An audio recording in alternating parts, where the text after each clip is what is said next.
తమ సమస్యలు పరిష్కరించాలంటూ విశాఖ ఎయిర్పోర్టులలో ప్రైవేటు సంస్థల క్యాబ్ డ్రైవర్లు సమ్మెకు దిగారు. నగరంలో 93 ప్రమాదాలు జరిగినా ఒక డ్రైవర్ మృతి చెందాడని ఆధారాలు చూపించిన యాజమాన్యాలు న్యాయం చేయడం లేదని వారు ఆవేదన వ్యక్తం చేశారు.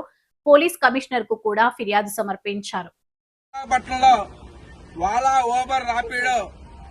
మొత్తం బాయ్కాట్ చేయడం జరిగింది ఎయిర్పోర్ట్ లో. ఎందుకు ఎయిర్పోర్ట్ లో బాయ్కాట్ చేయవలసి వచ్చిందంటే ఇప్పటికే ఆల్రెడీ మొత్తం ఇటు డిటిసి నుంచి డిప్యూటీ ట్రాన్స్పోర్ట్ కమిషనర్ నుంచి కలెక్టర్ గారి నుంచి జేసీ గారికి చివరికి ప్రిన్సిపల్ సెక్రటరీ వరకు గత 7 సంవత్సరాలుగా ఇక్కడుండే వాలా ఓబర్ సంబంధించి చేస్తున్న సమస్యలన్నిటిని నిలదీశాం. ఒకటి ఏమడుగుతున్నాం, వాలా ఓబర్ రాపిడో ఇక్కడ కనీసం ఆఫీసులు పెట్టండి, ఇక్కడ ఒక ఎవరైనా మేనేజర్ని పెట్టండి, ఒక ఇన్ఛార్జిని పెట్టండి, ఇక్కడ ఉండే సమస్యలు మాట్లాడుకోవడానికి బాగుంటుందని చెప్తున్నాం. అలాగే పెట్రోల్ డీజిల్ ధర పెరిగేటప్పుడు ఒక మాటలో చెప్పాలి, 2022 ధరల కంటే ఈ రోజు ఇంచుమించుగా 35% ధరలు తగ్గించారు. కానీ కనీసం 2022లో ఇచ్చే ధరలు ఏమని అంటున్నాం. 2022కి ఇప్పుడు చూస్తే పెట్రోల్ ధరలు ఇంచుమించుగా 15 రూపాయల నుంచి 16 రూపాయలు పెరుగున్నాయి. కానీ పెరిగినా సరే ఈ రోజు ధరలు తగ్గించే పని చేశారు. అలాగే రాడార్ సిస్టమ్ ఒక మాటలో చెప్పాలంటే విశాఖపట్నంలో ఒక డ్రైవర్ చనిపోయాడు. ఇంచుమించుగా 93 యాక్సిడెంట్లు అయ్యాయి. సిపి గారికి ప్రూఫ్ తో సహా మనం పెట్టాం. రాడార్ ట్రిప్ రద్దు చేస్తున్నారు, ఈ రోజుకి ఆల్రెడీ చేయట్లేదు. కాబట్టి ఇటువంటి సమస్యలు చాలా కాలం నుంచి పెండింగ్ లో ఉన్న అంశాలు చేయమంటున్నాం. రెండోది, కేంద్ర ప్రభుత్వం ఆల్రెడీ ఎంఈ యాక్ట్ 2019లో తీసుకొచ్చింది. దానికి రూల్స్ 2020లో తయారు చేసింది. మరి రాష్ట్ర ప్రభుత్వం రూల్స్ తయారు చేయమని 2019 నుంచి ఈ రోజు వరకు మనం అడుగుతున్నా సార్ రూల్స్ ఫ్రేమ్ చేయట్లేదు. రూల్స్ ఫ్రేమ్ చేయకపోవడంతో వాలా ఓబర్ రాపిడో కనీసం డిటిసి మాటను ఖాతరు చేయట్లేదు, కలెక్టర్ మాటను ఖాతరు చేయట్లేదు. కలెక్టరే చెప్పాడు, మీరు స్ట్రైక్ చేసుకోండి, మొత్తం డివైజ్ ఆపుకోండి. డిటిసి గారు చెప్పారు, మీరు డివైజ్ ఆపుకోండి, వాళ్ళు వస్తారు మా దగ్గర, మాతో కూడా వాళ్ళు మాట్లాడలేదని చెప్పేసి చివరికి ఎంత సిగ్గుచేట అని చెప్పేసి అడగదలుచుకున్నాం. లారా లోకేష్ గారిని, అక్కడ ఉండే ట్రాన్స్పోర్ట్ మినిస్టర్ని, లేబర్ మినిస్టర్ని వీళ్ళందరూ కలిసినా సరే పరిష్కారం చేయలేదు. కాబట్టి ఈ రోజు నుంచి ఎయిర్పోర్ట్ లో బాయ్కాట్ చేయవలసి వస్తుంది.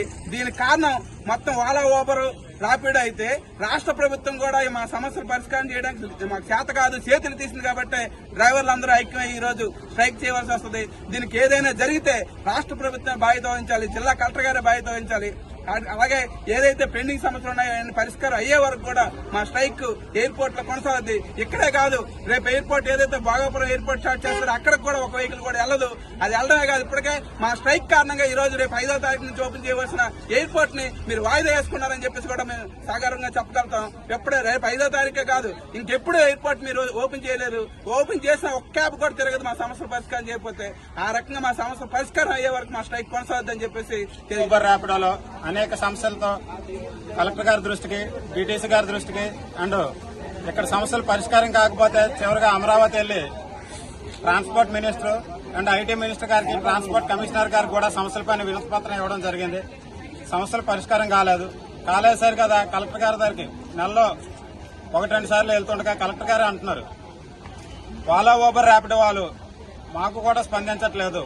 ఇక్కడ వాళ్ళు ఆన్లైన్ లో ఏదో యాప్లు పెట్టారు, మీరు లాగిన్ అయిపోయినారు, తిరుగుతున్నారు. వాళ్ళ హెడ్ ఆఫీసులు ఎక్కడ ఉన్నాయో తెలియదు. వాళ్ళకంటూ షరతులు లేవు. ఇక్కడ ఏపీలో వాళ్ళకి ఏ విధమైన లైసెన్స్ లేవు. స్టేట్ లైసెన్సులతో ఇక్కడ నడుపుతున్నారు. వాళ్ళ మీద మేము ఏ యాక్షన్ తీసుకోవడానికి కూడా మాకు అథారిటీ లేదు. మేము రూల్స్ అనేవి ఫేమ్ చేస్తున్నామని చెప్పేసి గత 4 సంవత్సరాలుగా చెప్తున్నారు. మరి డ్రైవర్లోకి రూల్స్ ఫేమ్ చేస్తున్నా వాళ్ళ మీద ఏ చర్యలు తీసుకోవడానికి మాకు అధికారం లేదు. మీకు మీరుగా స్వచ్ఛందంగా మీరు బాయ్కాట్ చేసుకుంటే మీ సమస్యలు పరిష్కారం అవుతుంది కదా.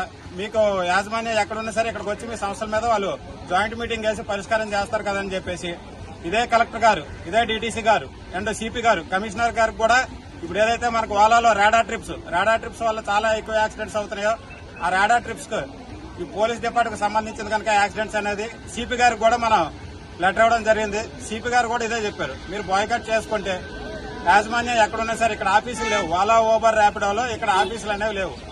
మనం ఈ నిరసన అయినా అవ్వచ్చు, ఏదైనా అవ్వచ్చు, మన ఆఫీసుల దగ్గర చేద్దాం అంటే ఇక్కడ ఆఫీసులు లేవు. డ్రైవర్కి ఏదైనా సమస్య వస్తే ఎవరితో చెప్పుకోవాలో తెలియక డివైజులు ఆగిపోయినా సరే మనలో మనం బాధపడ్డాం తప్ప ఏం చేయలేని దిక్కుతోచని స్థితిలో మనం ఉన్నాం. అందుకనే ఈరోజు మన సమస్యలన్నీ పరిష్కారం అయ్యే వరకు కూడా ఈ విశాఖపట్నం ఎయిర్పోర్ట్ లో పూర్తి స్థాయిలో పికప్ అండ్ డ్రాప్లు తీసుకోకూడదని చెప్పేసి స్వచ్ఛందంగా డ్రైవర్లు అందరం కూడా ఐక్యమై ఈరోజు బాయ్కాట్ చేయడం జరుగుతుంది. ఇప్పటికైనా సరే వాలా ఓబర్ ర్యాపిడో యాజమాన్యాలు అండ్ గవర్నమెంట్ జోక్యం చేసుకుని డ్రైవర్ల యొక్క సమస్యలు పరిష్కారం చేస్తే సరే, లేదంటే ఇది భోగాపురం ఎయిర్పోర్ట్ ఓపెన్ అయ్యే వరకు కూడా దీన్ని ఉద్రిక్తం చేసే ప్రయత్నం చేస్తాం. ఇప్పటికైనా సరే గవర్నమెంట్ జోక్యం చేసుకుని అండ్ వాళ్ళ ఊబర్ యాజమాన్యాలు జోక్యం చేసుకుని సమస్యలు పరిష్కారం చేస్తారని ఆశిస్తున్నాం.